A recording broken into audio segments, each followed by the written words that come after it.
Hello everyone, on this video I want to show you how to make this camera movement, this smooth camera transition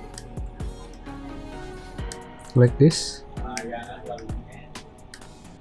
First we need to open the setting system option, and on these key buttons scroll down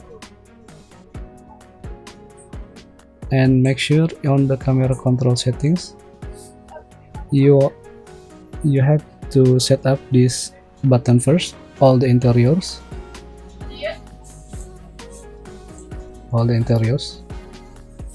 I'm using the G29 Logitech, and you can use whatever buttons you want.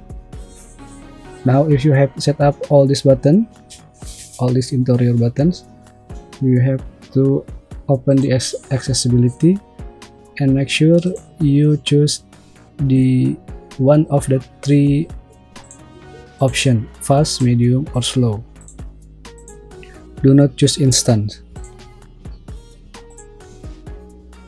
For this video I will show you the medium speed, camera movement speed medium.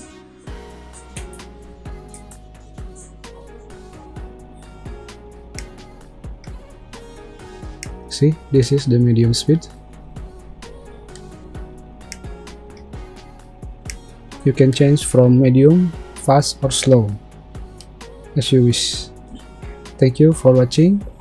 If you have any question, feel free to ask me on the question box below or comment box below. Thank you. Bye bye.